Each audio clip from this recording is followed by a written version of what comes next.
नमस्कार दोस्तों, स्वागत है एक नए वीडियो में। हम लोग देख रहे हैं ड्यूटेरिया के द्वारा निकाला गया एनसीईआरटी क्लास 6 टू 12 वस्तुनिष्ठ ऑल आउट के प्रश्न। आज इतिहास के क्लास 10 का प्रश्न देखेंगे। तो आइए शुरू करते हैं सबसे पहला प्रश्न से, जिसमें जो है टोटल 5 चैप्टर सम्मिलित हैं क्लास 10 में।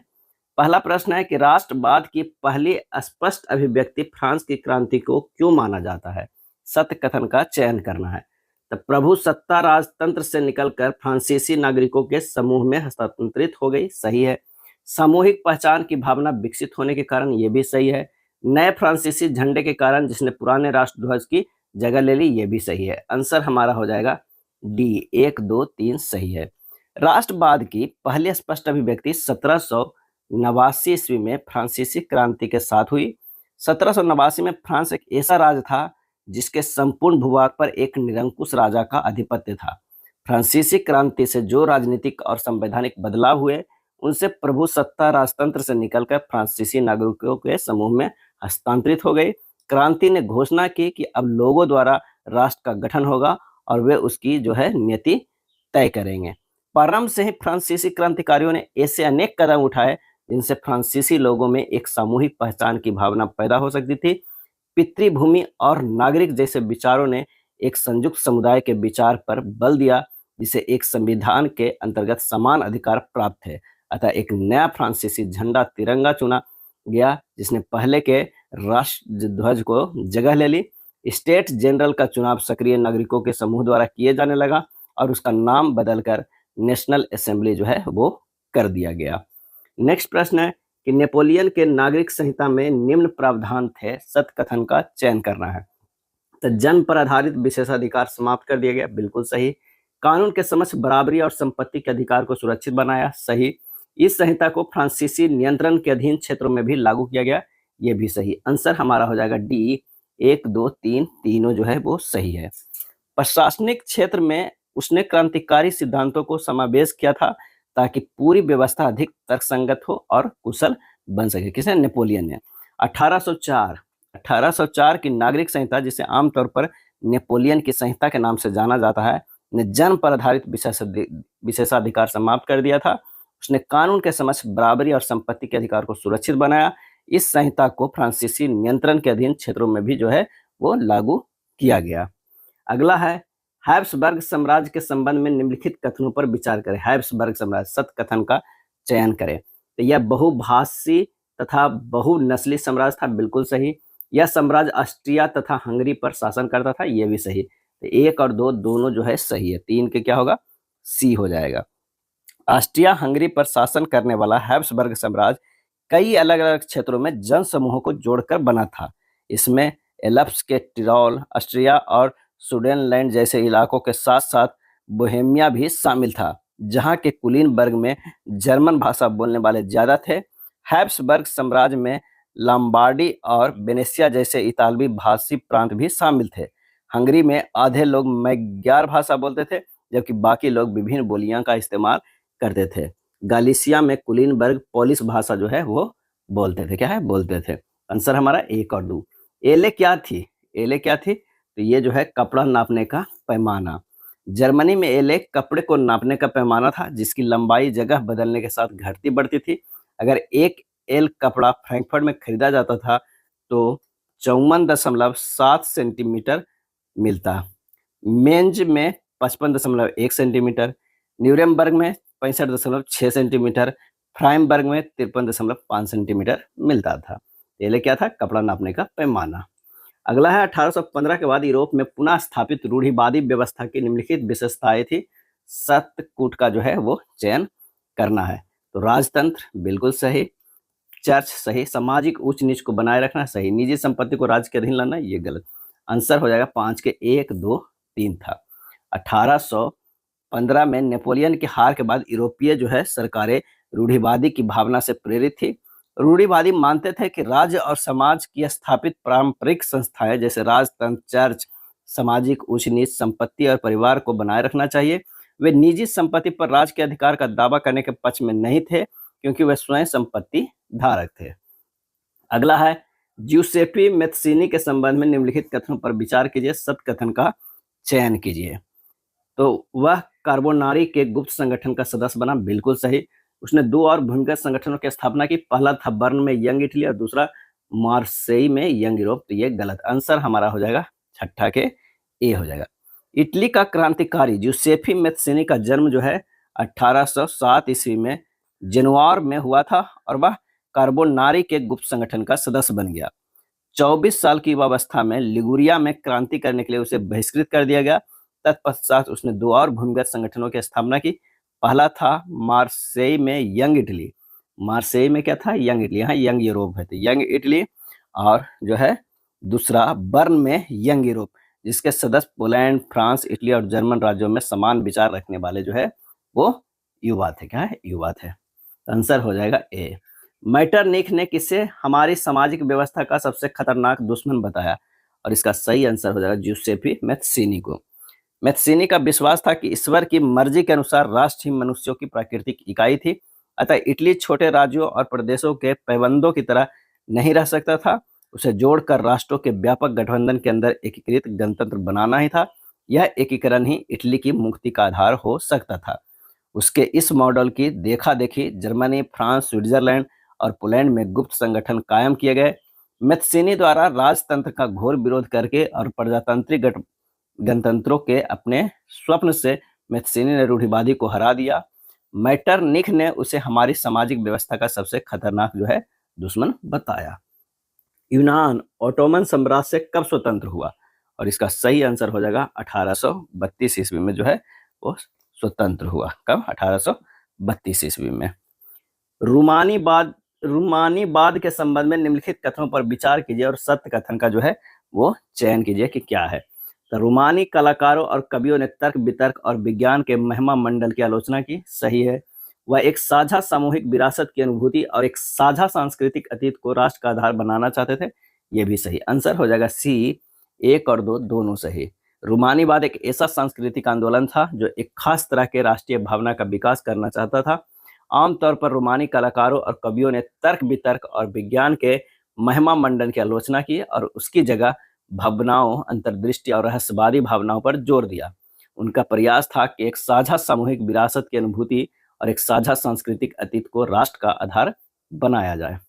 पोलैंड में रूस के विरुद्ध राष्ट्रवादी भावना का मुख्य स्रोत क्या था? और इसका सही आंसर हो जाएगा वो था भाषा। क्या है? भाषा। भाषा ने भी राष्ट्रीय भावनाओं के विकास में एक महत्वपूर्ण भूमिका निभाई। रूसी कब्जे के बाद पोलिश भाषा को स्कूलों में बलपूर्वक हटाकर रूसी भाषा को हर जगह जबरन लादा गया। 1831 में रूस के विरुद्ध एक सशस्त्र विद्रोह हुआ जिसे आखिरकार कुचल दिया गया। अगला है 1848 में फ्रांस की क्रांति के संबंध में निम्नलिखित कथनों पर विचार कीजिए, सत्य कथन का चयन कीजिए। इस क्रांति के पीछे मुख्यतः आर्थिक कारण जिम्मेदार थे। बिल्कुल सही। इस क्रांति के पश्चात 21 वर्षों पर सभी पुरुषों को मताधिकार मिल गया। ये भी सही। राष्ट्रीय सभा को गणतंत्र घोषित कर काम के अधिकार की गारंटी दी गई। ये भी सही। 1, 2, 3 तीनों जो है सही है। वर्ष जो है 1848 में खाने पीने की कमी और व्यापक बेरोजगारी से पेरिस के लोग जो है वो सड़कों पर उतर आए। जगह जगह अवरोध लगाए गए और लुई फिलिप की भावनाओं पर मजबूर किया गया। लुई फिलिप को भागने पर मजबूर किया गया। राष्ट्रीय सभा ने एक गणतंत्र की घोषणा करते हुए 21 वर्षों पर सभी वयस्क पुरुषों को मताधिकार प्रदान किया गया और काम के अधिकार की गारंटी दी। रोजगार उपलब्ध कराने के लिए राष्ट्रीय कारखाने जो है स्थापित किए गए। अगला है सेंट पॉल चर्च में फ्रैंकफर्ट संसद का आयोजन किस वर्ष हुआ? और इसका सही आंसर हो जाएगा 1848 ईस्वी में। क्या है? 1848 ईस्वी में। जर्मन इलाकों में बड़ी संख्या में राजनीतिक संगठनों ने फ्रैंकफर्ट शहर में मिलकर एक सर्व जर्मन नेशनल असेंबली के पक्ष में मतदान का फैसला किया और 18 मई 1848 को 831 निर्वाचित प्रतिनिधियों ने एक सजे धजे जुलूस में जाकर फ्रैंकफर्ट संसद में अपना स्थान ग्रहण किया। यह संसद सेंट पॉल चर्च में जो है आयोजित हुई। जर्मनी के एकीकरण के संबंध में निम्नलिखित कथनों पर विचार कीजिए और सत्य कथन का चयन कीजिए। ऑटो बॉन बिस्मार्क ने ऑस्ट्रिया की सेना और नौकरशाही की मदद से जर्मनी को एकीकृत किया। गलत। 7 वर्ष के दौरान पर्सा, डेनमार्क और फ्रांस से 3 युद्धों में ऑस्ट्रिया की जीत हुई और एकीकरण की प्रक्रिया पूरी हुई। गलत। ना तो 1 और ना ही 2 जो सही है। राष्ट्रवादी भावनाएं मध्यवर्गीय जर्मन लोगों में काफी जो है व्याप्त थी और उन्होंने 1848 में जर्मन महासंघ के विभिन्न इलाकों को जोड़कर एक निर्वाचित संसद द्वारा शासित राष्ट्र राज्य बनाने का प्रयास किया। मगर राष्ट्र निर्माण की यह उदारवादी पहल राजशाही और फौज की ताकत ने मिलकर दबा दी। उनका परसा के बड़े भूस्वामियों ने भी समर्थन किया। उसके पश्चात परसा ने राष्ट्रीय एकीकरण के आंदोलन का नेतृत्व जो है वो संभाला। उसका प्रमुख मंत्री ऑटो वॉन बिस्मार्क इस प्रक्रिया का जनक था, जिसने परसा की सेना और नौकरशाही की मदद ली। 7 वर्ष के दौरान ऑस्ट्रिया, डेनमार्क और फ्रांस के 3 युद्धों में परसा की जीत हुई और एकीकरण की प्रक्रिया जो है वो पूरी हुई। जनवरी 1871 में वर्साय में हुए एक समारोह में परसा के राजा विलियम प्रथम को जर्मनी का सम्राट जो है वो घोषित किया गया। क्या है? घोषित किया गया। चलिए नेक्स्ट देखते हैं। इटली के एकीकरण के संबंध में सत्कथन का जो है वो चयन करना है। तो ज्यूसेफी मैत्सिनी क्रांतिकारी आंदोलन के द्वारा इटली को गणराज्य बनाने का प्रयास किया। सही। मंत्री प्रमुख काबूर, जो जनतंत्र में विश्वास रखता था, फ्रांस से सार्डिनिया पिडमांट की एक चतुर कूटनीतिक संधि से 1859 में ऑस्ट्रेलियाई बलों को हरा पाने में काबू हुए। गलत।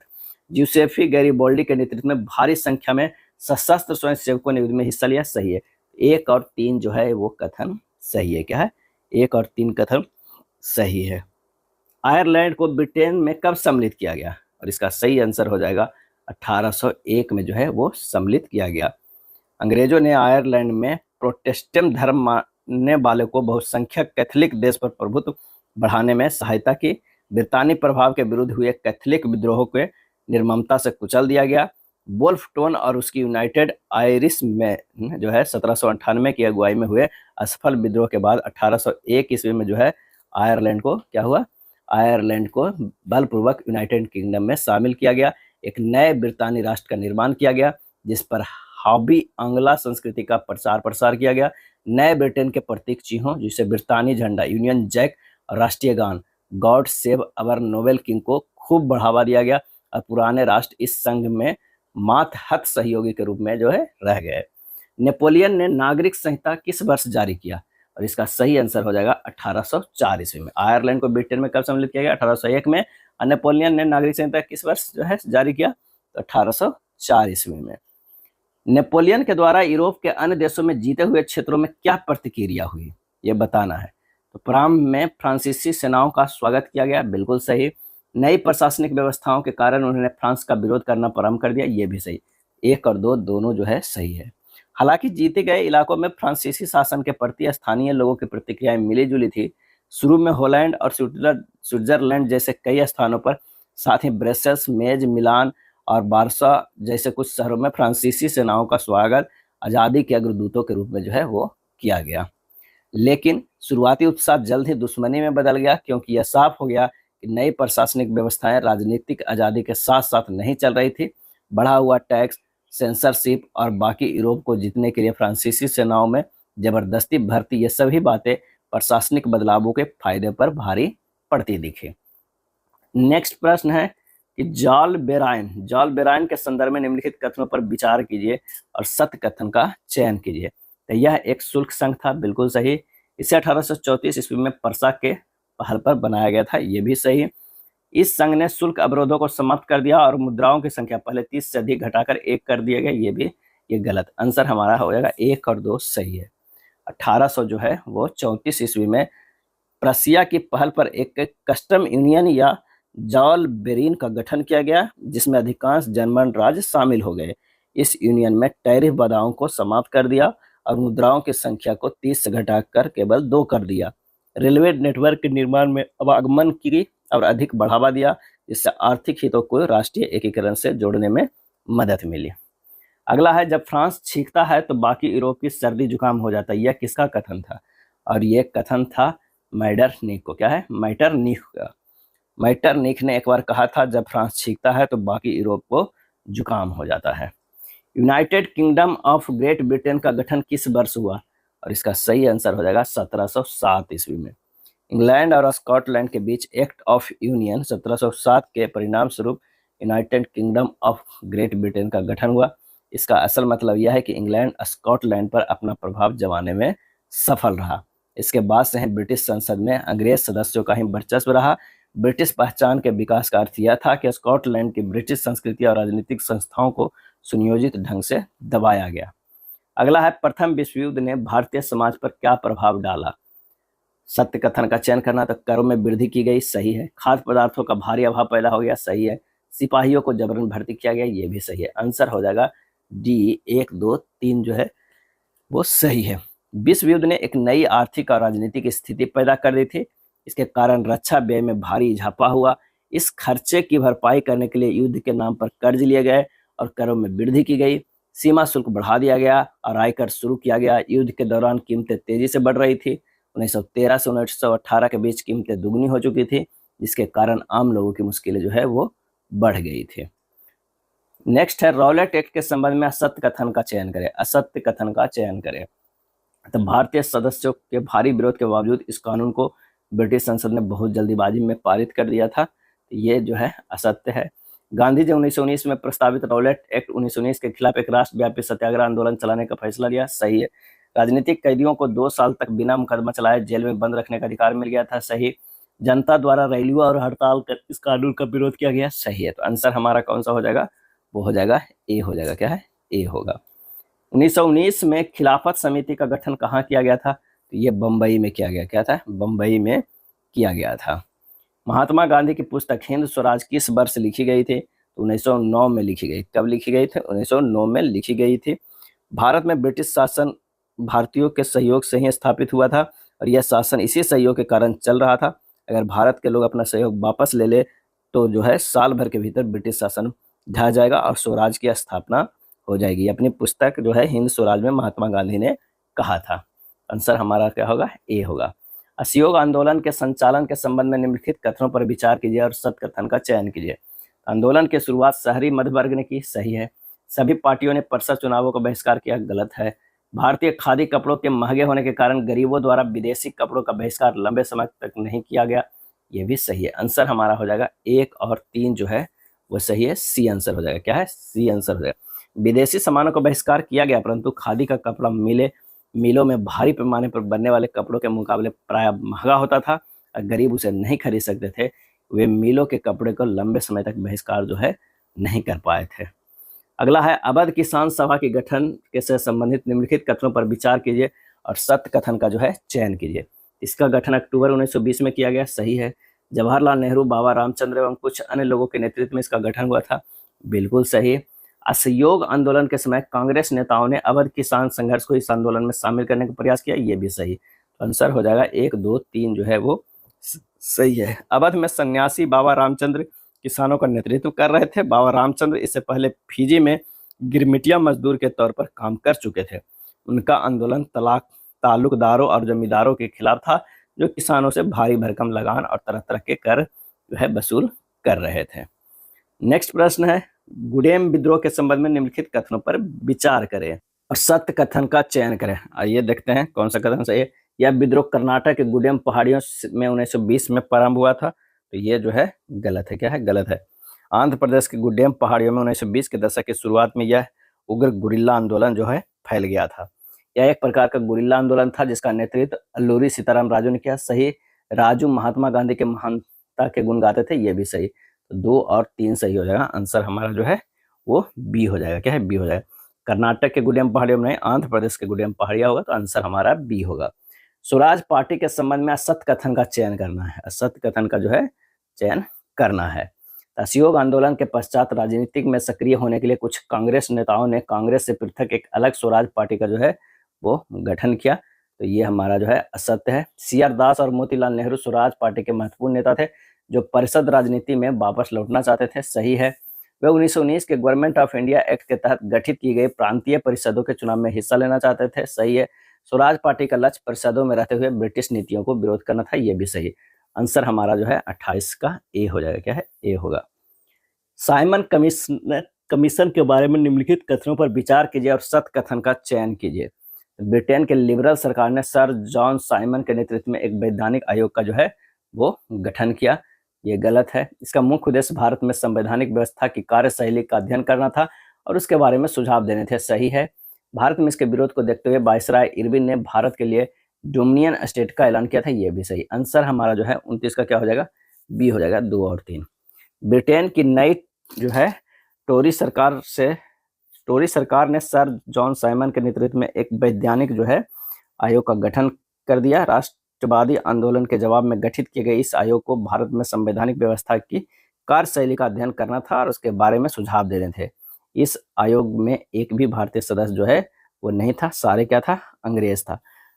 1928 में सर साइमन कमीशन भारत पहुंचा था, तो उसका स्वागत जो है साइमन कमीशन वापस जाओ, साइमन कमीशन गो बैक के नारे से किया गया था। कांग्रेस और मुस्लिम लीग सभी पार्टियों ने प्रदर्शनों में जो है वो हिस्सा लिया था।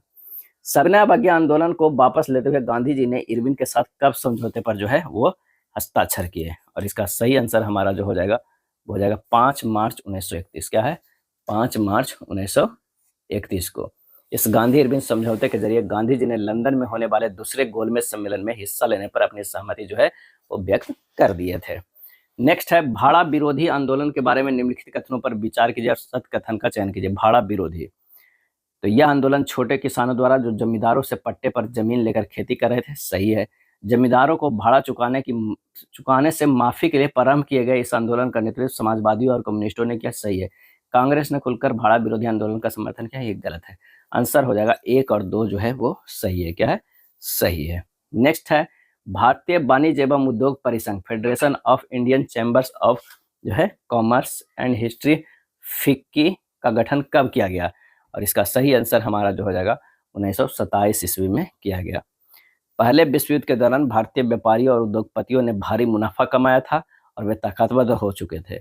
अपने कारोबार को फैलाने के लिए उन्होंने ऐसी औपनिवेशिक नीतियों का विरोध किया जिनके कारण उनकी व्यावसायिक गतिविधियों में रुकावट आती थी। वे विदेशी वस्तुओं को आयात से सुरक्षा चाहते थे और रुपया स्टर्लिंग विदेशी विनिमय अनुपात में बदलाव चाहते थे, जिससे आयात में जो है कमी आ जाए। व्यावसायिक हितों को संगठित करने के लिए उन्होंने 1920 में भारतीय औद्योगिक और व्यावसायिक कांग्रेस, इंडियन इंडस्ट्रियल एवं commercial Congress, Indian industrial and commercial Congress, और 1927 में भारतीय वाणिज्य एवं उद्योग परिसंघ, federation of Indian chamber of commerce and industrial, FICCI का जो है वो गठन किया। आंसर हमारा जो हो जाएगा कौन सा, 1927 हो जाएगा। क्या, 1927। अगला प्रश्न है कि राष्ट्रीय आंदोलन में महिलाओं की भागीदारी से संबंधित निम्नलिखित कथनों पर विचार कीजिए और असत्य कथन का चयन कीजिए। गांधी जी के आह्वान के बाद राष्ट्रीय आंदोलन में महिलाओं की भागीदारी बढ़ी, बिल्कुल सही। गांधी जी का मानना था कि घर चलाना, चूल्हा चौका संभालना, अच्छी माँ व अच्छी पत्नी की भूमिकाओं का निर्वाह करना ही औरत की असली कर्तव्य है, सही है। कांग्रेस औरतों को महत्वपूर्ण जगह देने में हिचकिचाती थी, ये भी सही। तो आंसर होगा उपरोक्त में से कोई नहीं है जो असत्य है, सभी जो है वो क्या है, वो सत्य है।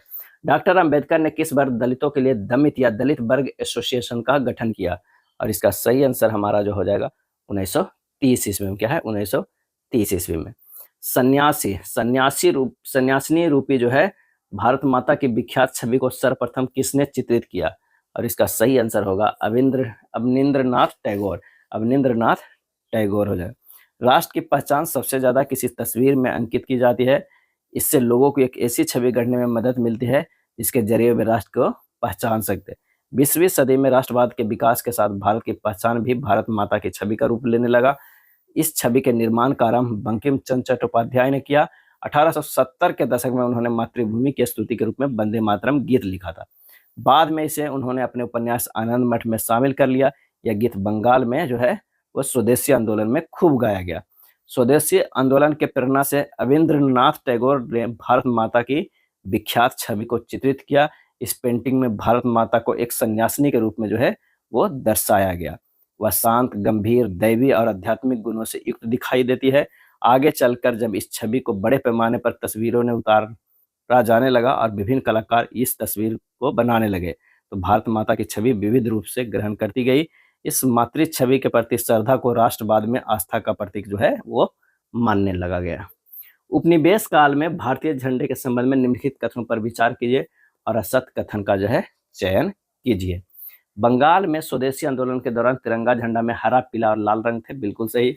1921 तक गांधी जी ने भी स्वराज का झंडा तैयार कर लिया था। यह भी तिरंगा सफेद, हरा और लाल था, तो सही है। तो न तो असत्य 1 है और न 2 है, दोनों सत्य है। आंसर हो जाएगा डी। 36 का क्या होगा, डी हो जाएगा। भारत छोड़ो आंदोलन का प्रस्ताव किस बैठक में पारित हुआ था, तो वर्धा में। क्या है, वर्धा में। गिरमिटिया मजदूरों को सबसे ज्यादा कहाँ भेजा जाता था, ये भेजा जाता था कैरेबियाई देश में। क्या है, कैरेबियाई देश में जो है वो भेजा जाता था। पूर्ण स्वराज की मांग को कांग्रेस ने औपचारिक रूप से किस अधिवेशन में लिया गया, और इसका सही आंसर हो जाएगा लाहौर अधिवेशन में। क्या है, 1929 ईस्वी में जवाहरलाल नेहरू की अध्यक्षता में कांग्रेस के लाहौर अधिवेशन में पूर्ण स्वराज की मांग को औपचारिक रूप से मान लिया गया। तय किया गया कि 26 जनवरी 1930 को स्वतंत्रता दिवस के रूप में मनाया जाएगा और उस दिन लोग पूर्ण स्वराज के लिए संघर्ष को शपथ लेंगे। इस उत्सव को और बहुत कम ही लोगों ने ध्यान दिया। इस उत्सव की ओर जो है बहुत कम ही लोगों ने ध्यान दिया था। ब्रेटन वुड्स समझौता किस वर्ष हुआ? तो ये 1944 ईस्वी में हुआ। युद्धोत्तर अंतर्राष्ट्रीय आर्थिक व्यवस्था का मुख्य उद्देश्य यह था कि औद्योगिक विश्व में आर्थिक स्थिरता एवं पूर्ण रोजगार बनाए रखा जाए। इस फ्रेमवर्क पर जुलाई 1944 में अमेरिका स्थित न्यू हैम्पशर के ब्रेटन वुड्स नामक स्थान पर संयुक्त राष्ट्र मौद्रिक एवं वित्तीय सम्मेलन में सहमति बनी थी। अगला है दांडी मार्च के संबंध में निम्नलिखित कथनों पर विचार कीजिए और बताइए कि कौन सा जो है कथन सही है। तो दांडी मार्च से पहले गांधी जी ने अपनी 11 सूत्रीय मांग इरविन के समक्ष रखी थी, बिल्कुल जो है वो सही हो जाएगा। अहमदाबाद में दांडी तक का सफर 24 दिन तक चला था, ये भी सही है। 6 अप्रैल 1931 को उन्होंने दांडी के समुद्र तट पर नमक कानून का उल्लंघन किया, ये गलत है। क्या है? ये गलत है। कितने 240 मील की दूरी तय किए थे, कितना 240 मील के, और जो है 24 दिनों तक चले थे। क्या 24 दिनों तक चले थे। और 6 अप्रैल को वे दांडी पहुंचे और उन्हें समुद्र के पानी को उबालकर नमक बनाकर औपचारिक रूप से जो है वो कानून तोड़ा था। यानी 31 जनवरी से जो है एकजुट हो 31 जनवरी 1930 को वायसराय इरविन को वो पत्र लिखे थे और 11 मार्च से मांगे पूरी नहीं की गई तो उन्होंने 78 स्वयंसेवकों के साथ जो है आंदोलन शुरू किए थे और 6 अप्रैल 1930 को ही वो पहुंचे थे। क्या है? दांडी। तो आंसर हमारा कौन सा हो जाएगा? 41 का बी हो जाएगा। 1 और 2 जो है सही है, तीसरा जो है गलत है। निम्नलिखित में कौन सा कथन महात्मा गांधी द्वारा परिकल्पित सत्याग्रह के वास्तविक सार को सर्वोत्तम रूप से व्यक्त करता है? और इसका आंसर होगा यह सत्य और प्रेम से प्रेरित एक सक्रिय और नैतिक आत्मशक्ति है जो शारीरिक आक्रामकता या दुर्भावना से पूरी तरह भिन्न है। आंसर हमारा सी हो जाएगा। क्या है? सी होगा। खिलाफत के साथ असहयोग आंदोलन चलाने का प्रस्ताव किस अधिवेशन में स्वीकार किया गया? और यह स्वीकार किया गया कलकत्ता अधिवेशन में। क्या है? कलकत्ता अधिवेशन में।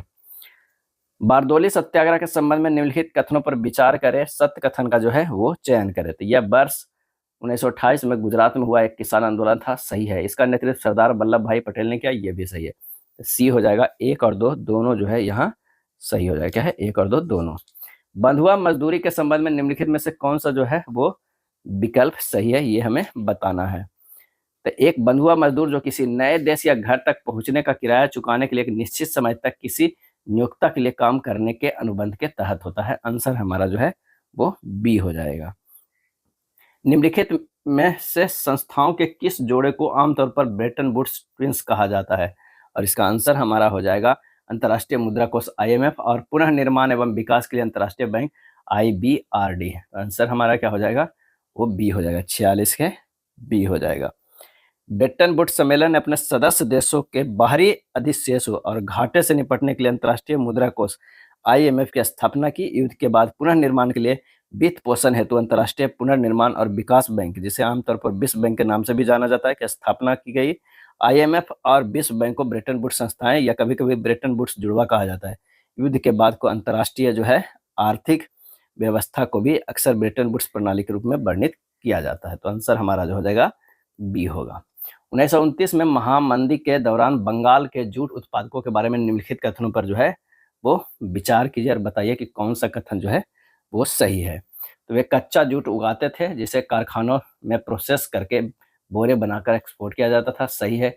जैसे ही बोरों का एक्सपोर्ट ठप हुआ कच्चे जूट की कीमत 60% से भी ज़्यादा गिर गई, ये भी जो है वो सही है। क्या है? सही है। बंगाल के जूट उत्पादक समय पर मिली औपनिवेशिक सब्सिडी की वजह से कर्ज से बचे रहे, ये गलत है। आंसर हो जाएगा 1 और 2 जो है वो सही है। क्या है? सही है। चलिए अगले प्रश्न पर चलते हैं। किस प्रसिद्ध अर्थशास्त्री का मानना था कि 1929 की महामंदी के दौरान भारत के सोने के निर्यात ने वैश्विक आर्थिक सुधार को बढ़ावा दिया? और इसका सही आंसर हो जाएगा जॉन मेनार्ड कीन्स ने। John Maynard Keynes. भारत के आर्थिक इतिहास के संदर्भ में शिकारीपुरी, श्राफ्स और नट्टुकोट्टई चेटियार शब्द निम्नलिखित में से किसका प्रतिनिधित्व करते थे? और इसका आंसर होगा बैंकरों और व्यापारियों के समूह जिन्होंने मध्य और दक्षिणी पूर्व एशिया में निर्यात आधारित कृषि को वित्त पोषित किया है। आंसर हमारा क्या हो जाएगा? बी हो जाएगा। प्राचीन काल के भ्रमण कार्यों के संबंध में निम्न कथनों पर विचार कीजिए और कौन सा कथन सही है ये हमें बताइए। तो व्यापारी अवसरों की तलाश में एक स्थान से दूसरे स्थान तक भ्रमण करते थे, सही। पुजारी और तीर्थयात्री ज्ञान और आध्यात्मिक शांति के लिए दूर दूर तक यात्राएं करते थे, सही। आंसर हो जाएगा 50 के 1 और 2 दोनों जो है वो सही है। प्राचीन काल में विभिन्न यात्रियों के माध्यम से क्या क्या विभिन्न क्षेत्रों के मध्य आदान प्रदान नहीं होता था? तो मूल्य एवं मान्यताएं, हुनर, विचार, आविष्कार, कीटाणु एवं बीमारी कोई नहीं। आंसर हमारा जो है डी हो जाएगा। क्या है? डी हो जाएगा। पश्चिमी तट के क्षेत्र में पाई गई 9वीं शताब्दी के बाद की स्मृतिशिला जो गोवा संग्रहालय में सुरक्षित है, किसके महत्व का पता चलता है? और इसका आंसर हो जाएगा समुद्री व्यापार का। क्या है? समुद्री व्यापार का। यह स्मृतिशिला गोवा में जो है गोवा के संग्रहालय में सुरक्षित है। सिल्क मार्ग के संबंध में कथनों पर विचार कीजिए, कौन सा कथन सही है ये बताइए। तो सिल्क मार्ग केवल जमीनी भूभाग से ही गुजरता था, ये गलत है। यह मार्ग केवल चीन को एशिया के भूभाग से जोड़ता था, ये भी गलत है। यह मार्ग लगभग 15वीं शताब्दी तक अस्तित्व में था, ये बिल्कुल जो है वो सही है। सोना चांदी जैसी कीमती धातु इसी मार्ग से एशिया से यूरोप की ओर पहुंचती थी, गलत है। आंसर हो जाएगा केवल 3 जो है वो सही है। सिल्क मार्ग का अस्तित्व लगभग 15वीं शताब्दी तक था। इस मार्ग में पश्चिम की ओर भेजे जाने वाले चीनी रेशम सिल्क का काफी जो है वो महत्व था। चीन की एक गुफा पेंटिंग में सिल्क मार्ग को दर्शाया गया है, उस गुफा का क्रमांक क्या है? इसका सही आंसर होगा गुफा क्रमांक 217। क्या है? 217। चीन की एक गुफा पेंटिंग में सिल्क मार्ग को दर्शाया गया है। यह गुफा लगभग 8वीं सदी की है। इस गुफा का नाम मुगाओ ग्राटोज है। मुगाओ ग्राटोज है जो चीन के गंसू प्रांत में जो है स्थित है। मार्को पोलो के किताब का नाम है, क्या नाम है? तो इसका सही आंसर होगा book of Marvels. Book of Marvels. Marco Polo एक इतालवी व्यापारी था जिसका जन्म वेनिस गणराज्य के मध्य युग के अंत में हुआ था। इन्हें मध्यकालीन यात्रियों के राजकुमार की उपाधि दी गई है। स्पैघेत्री। स्पैघेत्री क्या है? और इसका सही आंसर हो जाएगा एक प्रकार का खाद्य सामग्री है। एक प्रकार का खाद्य सामग्री है। निम्न कथनों पर विचार कीजिए, कौन सा कथन सत्य है? तो आलू, सोया, मूंगफली का उद्भव भारत में हुआ था, गलत। ये खाद्य पदार्थ यूरोप एवं एशिया में तब पहुंचे जब क्रिस्टोफर कोलंबस ने अमेरिका की खोज की। इसका आंसर हो जाएगा केवल 2 सही। क्या है? केवल 2 सही। आलू, सोया, मूंगफली, मक्का, टमाटर, मिर्च, शकरकंद और ऐसे बहुत सारे खाद्य पदार्थ है जो लगभग 500 वर्ष पहले हमारे पूर्वजों भारत के संदर्भ के पास में नहीं थे, अतः कथन 1 जो है वो गलत है। क्या है? गलत है। अगला प्रश्न है कि 16वीं सदी के संदर्भ में निम्न कथनों पर विचार कीजिए, कौन सा कथन जो है असत्य है, ये हमें बताना है। कौन सा कथन असत्य है? 16वीं सदी के मध्य तक आते आते पुर्तगाली और स्पेनिश सेनाओं ने अमेरिका को उपनिवेश बनाना शुरू कर दिया था, सही है।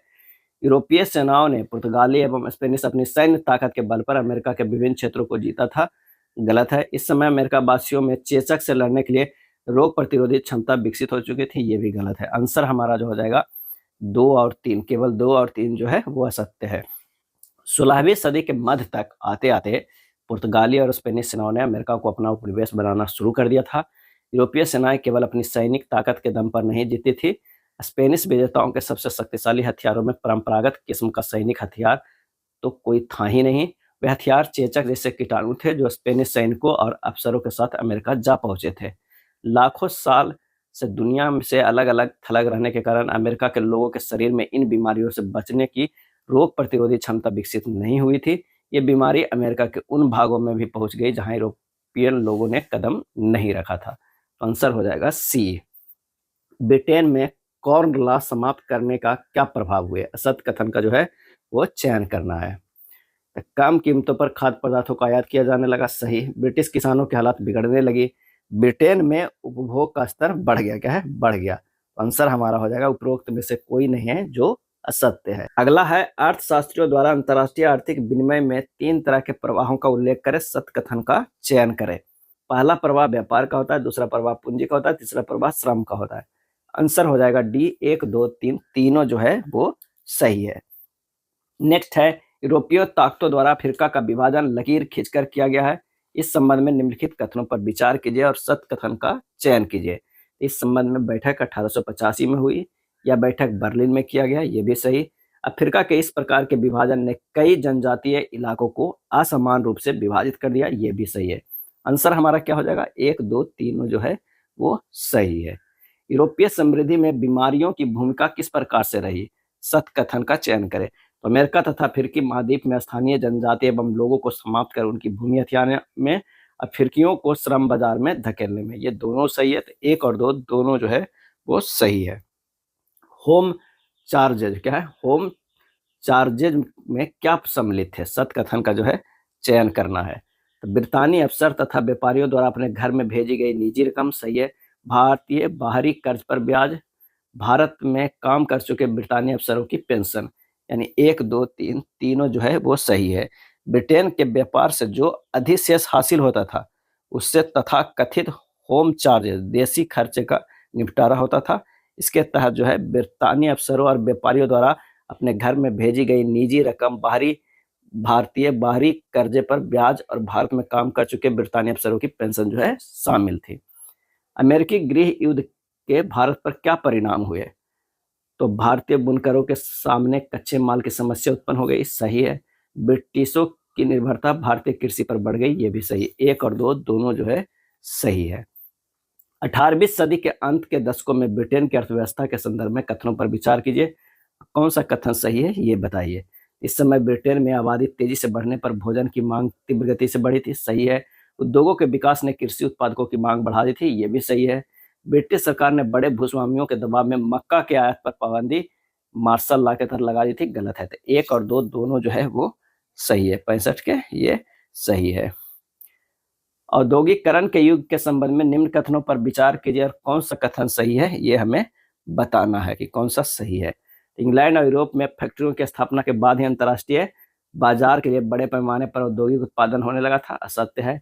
इंग्लैंड और यूरोप में फैक्ट्रियों की स्थापना के बाद के चरण को बहुत सारे इतिहासकारों ने आदि औद्योगिकरण का नाम दिया, ये गलत है। ना तो 1 और ना ही 2 सही है।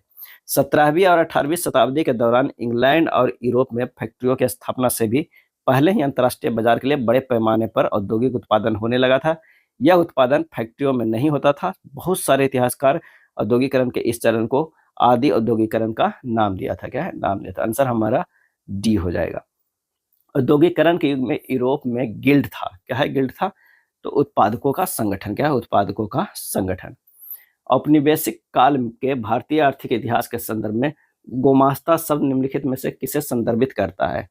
और ये करता है ईस्ट इंडिया कंपनी द्वारा नियुक्त एक वेतनभोगी कर्मचारी जिसका काम बुनकरों की निगरानी करना, आपूर्ति इकट्ठा करना और कपड़े की गुणवत्ता का जांच करना था। आंसर हमारा क्या हो जाएगा?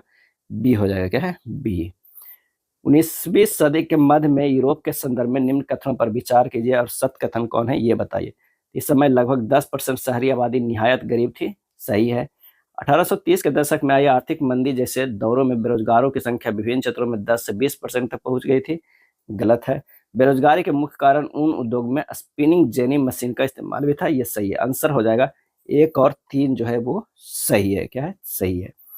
उपनिवेश औद्योगिकरण के अंतर्गत भारतीय व्यापार के संदर्भ में निम्न कथनों पर विचार कीजिए और कौन सा कथन सही है ये बताइए। तो भारत के पश्चिमी तट पर स्थित सूरत बंदरगाह से भारत खाड़ी एवं लाल सागर के बंदरगाहों से जुड़ा हुआ था, जहां से भारत द्वारा निर्यात पश्चिमोत्तर क्षेत्रों में होता था, सही है। भारत के पूर्वी तट पर मछलीपट्टनम और बंगाल में हुगली के माध्यम से भारत दक्षिणी पूर्व एशियाई बंदरगाहों से जुड़ा हुआ था, ये भी सही था। 1 और 2 दोनों जो है वो सही है। व्यापारिक गिल्ड्स के संबंध में निम्नलिखित कथन पर विचार कीजिए और सत्य कथन का चयन कीजिए। ये आदि औद्योगिकरण युग से संबंधित है, सही है। ये उत्पादन तथा उत्पादकों दोनों पर नियंत्रण रखते थे, ये भी जो है ये सही है। कई शासकों द्वारा इन्हें कुछ वस्तुओं पर व्यापार का एक अधिकार दिया गया था, ये भी सही है। तो 1, 2 और 3 तीनों जो है ये सही है। ब्रिटेन में हुए औद्योगिकरण के संबंध में निम्नलिखित कथनों पर विचार कीजिए और सत्य कथन का जो है चयन कीजिए। कपास उद्योग औद्योगिकरण का पहला क्षेत्र था, बिल्कुल सही। 1840 के पश्चात लोहा उद्योग औद्योगिकरण का लाभदायक क्षेत्र बनकर उभरा, ये भी सही है। 1 और 2 दोनों जो है वो सही है। ब्रिटेन में औद्योगिकरण के प्रसार के दौर में मशीनों के आविष्कार होने के पश्चात भी मजदूरों की मांग क्यों बनी रही? सत्य कथन का चयन कीजिए। तो प्रौद्योगिकी ने सभी औद्योगिक क्षेत्र में अपना स्थान नहीं बनाया था, सही है। प्रौद्योगिकी महंगी और जटिल थी, ये भी सही है। 1 और 2 दोनों जो है वो सही है। 19वीं शताब्दी में भारतीय कपास से बने कपड़ों का उत्पादन क्यों घट गया? सत्य कथन का चयन करना है। ब्रिटेन में भारतीय कपड़ों पर शुल्क लगाया गया, ये भी सही है। ब्रिटिश कपड़ों के लिए भारत में बाजार तैयार किया गया, ये भी सही है। 1 और 2 दोनों जो है वो सही है। जब इंग्लैंड में कपास उद्योग विकसित हुआ तो वहां के उद्योगपति दूसरे देशों से आने वाले आयात को लेकर परेशान दिखाई देने लगे।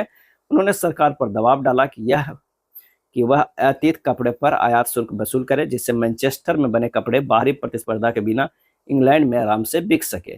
दूसरी तरफ उन्होंने ईस्ट इंडिया कंपनी पर दबाव डाला कि वह ब्रिटिश कपड़ों को भारतीय बाजारों में भी बेचे। 19वीं सदी की शुरुआत में ब्रिटेन के वस्त्र उत्पादों के निर्यात में नाटकीय वृद्धि हुई थी। 18वीं सदी के आखिरी में भारत में उत्पादों का न के बराबर निर्यात होता था। 1850 तक आते आते सूती का आयात भारतीय आयात में 31% हो चुका था। 1870 तक यह आंकड़ा 50% से ऊपर चला गया था। भारत में फैक्ट्रियों के संदर्भ में निम्नलिखित कथनों पर विचार कीजिए और सत्य कथन का जो है वो चयन कीजिए। तो देश की पहली जूट मिल जो है वर्ष 1855 में बंगाल में खुली थी, सही। कपड़े की मिल अहमदाबाद से पहले मुंबई में 1854 में खुली थी, सही है। 1874 में मद्रास में पहली कटाई और बुनाई मिल खुली, तो ये भी सही। 1, 2, 3 जो है सही है। आंसर हमारा डी होगा। बम्बई में पहली कपड़ा मिल 1854 में लगी और 2 साल बाद उसमें उत्पादन होने लगा। 1862 तक वहाँ ऐसी 4 मिलें काम कर रही थी, उनमें 94,000 तकलियाँ और 2150 करघे थे। उसी समय बंगाल में जूट मिलें खुलने लगी। वहाँ देश की पहली जूट मिल 1855 में और दूसरी 7 साल बाद 1862 में चालू हुई। उत्तरी भारत में एल्गिन मिल 1860 के दशक में कानपुर में खुली। इसके साल भर बाद अहमदाबाद की पहली कपड़ा मिल भी चालू हो गई। 1874 में मद्रास में भी पहली कताई और बुनाई जो है मिल खुल गई थी। चलिए नेक्स्ट प्रश्न पे चलते हैं। नेक्स्ट प्रश्न है कि इंक्विजिशन क्या थी? इंक्विजिशन क्या थी? इसका आंसर हो जाएगा 76 का कौन? ए, एक रोमन कैथोलिक जो है वो संस्था थी।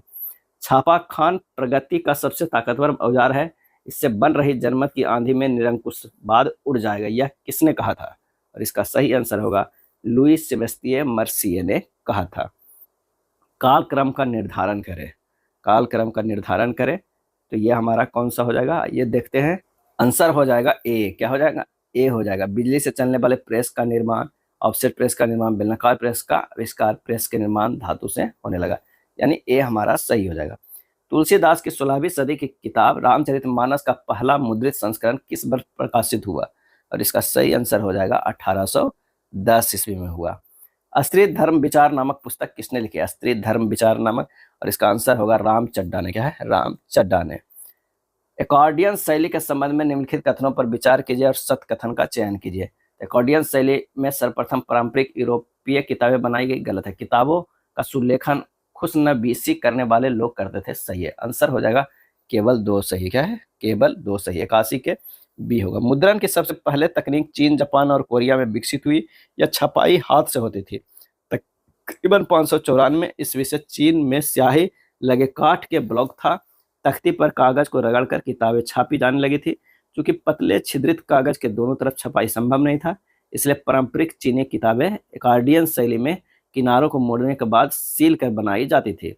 किताबों को सुलेखन और खुशनबीसी करने वाले लोग दक्ष सुलेखक या खुशखत होते थे, जो हाथ से बड़े सुंदर सुडौल अक्षरों में सही सही कलात्मक लिखाई करते थे।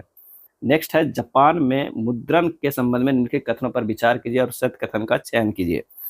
तो जापान की सबसे पुरानी पुस्तक 868 ईस्वी में छपी डायमंड सूत्र है, बिल्कुल सही।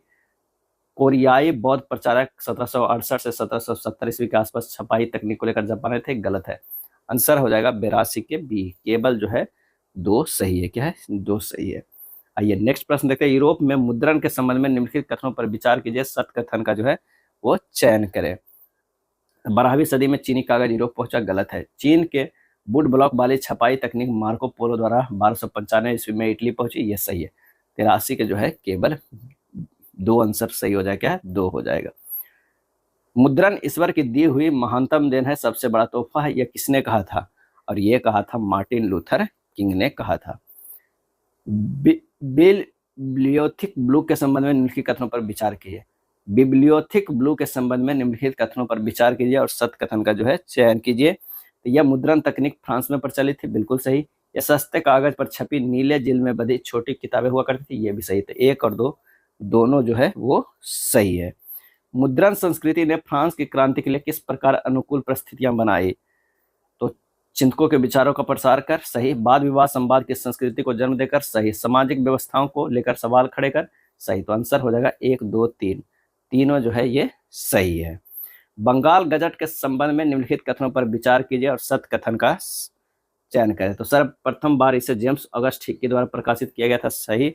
1780 में प्रकाशित होने वाला ये मासिक अखबार था, तो ये गलत था, साप्ताहिक था। क्या है? साप्ताहिक अखबार था, साप्ताहिक पत्रिका का संपादन हुआ था। आंसर हमारा हो जाएगा केवल एक सही, ए हो जाएगा। संवाद कौमुदी के संबंध में निम्नलिखित कथनों पर विचार कीजिए और सत्य कथन का चयन कीजिए। इसका प्रकाशन राजा राम मोहन राय ने 1818 ईस्वी में किया, गलत। इस पत्रिका के द्वारा उन्होंने सती प्रथा का समर्थन किया, गलत। ना तो एक और ना ही दो। यह वह समय था जब समाज में धर्म सुधारकों और हिंदू रूढ़िवादियों के बीच विधवा दाह, एकेश्वरवाद, ब्राह्मण, पुजारी वर्ग और मूर्ति पूजा जैसे मुद्दों को लेकर तेज बहस ठनी हुई थी। बंगाल में जैसे जैसे बहस चली, लगातार बढ़ती तादाद में पुस्तिकाओं और अखबारों के जरिए तरह तरह के तर्क समाज के बीच आने लगा। ज़्यादा से ज़्यादा लोगों तक पहुंचने के ख्याल में इन्हें आम बोलचाल की भाषा में छापा गया। राम मोहन राय ने जो है 1821 ईस्वी से आसपास संवाद कौमुदी प्रकाशित किया और रूढ़िवादियों ने उनके विचारों से टक्कर लेने के लिए समाचार चंद्रिका का सहारा लिया। दो फारसी अखबार जामे जहांनामा और शमसूल अखबार भी 1882 ईस्वी में प्रकाशित हुए। तो आंसर हो जाएगा कौन सा? डी हो जाएगा।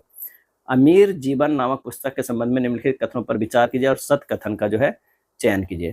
तो रस सुंदरी देवी द्वारा लिखित या बंगाली भाषा में प्रकाशित होने वाली पहली संपूर्ण आत्मकहानी थी अमीर जीवन। 1876 में प्रकाशित हुई यह पुस्तक महिलाओं के जीवन एवं शिक्षा की संघर्ष को दर्शाता है, सही है। आंसर हो जाएगा 89 के सी, 1 और 2 दोनों। बर्नाकुलर प्रेस एक्ट के संबंध में निम्नलिखित कथनों पर विचार कीजिए और सत्य कथन का चयन कीजिए। आइए देखते हैं। ब्रिटिश प्रेस कानून के तर्ज पर 1878 में इसे लागू किया गया था, तो ये जो है गलत है। इससे सरकार को किसी भी प्रेस में छपी रपट और संपादकीय को सेंसर करने का व्यापक हक मिल गया था, ये भी गलत। आंसर होगा ना तो एक और ना ही दो, सत्य है। 1857 के विद्रोह के बाद प्रेस की स्वतंत्रता के प्रति रवैया बदल गया। कुछ अंग्रेजों ने इसे देसी प्रेस का मुंह बंद करने की मांग की। ज्यों-ज्यों भाषाई समाचार पत्र राष्ट्रवाद से समर्थन में मुखर होते थे, त्यों अपनी बेसिक सरकार में कड़े नियंत्रण के प्रस्ताव में पर बहस तेज होने लगी। आयरिश प्रेस कानून के तर्ज पर 1878 में बर्नाकुलर प्रेस एक्ट जो है वो लागू किया गया था। इससे सरकार की भाषाई प्रेस में छपी रपट और संपादकीय की सेंसर करने का व्यापक हक मिल गया। अब से सरकार ने विभिन्न प्रदेशों से छपने वाले भाषाई अखबारों पर नियमित नजर रखनी शुरू कर दी। अगर किसी रपट को बागी करार दिया जाता था तो अखबार को पहले चेतावनी दी जाती थी, और अगर चेतावनी की अनसुनी हुई तो अखबार को जब्त किया जा सकता था और छपाई की मशीनें छीन ली जा सकती थी। इसका आंसर हो जाएगा डी, ना तो एक और ना ही दो। ये था एनसीईआरटी क्लास 10 का हिस्ट्री का प्रश्न। अगर वीडियो अच्छा लगा तो लाइक एंड शेयर कर दीजिएगा। धन्यवाद।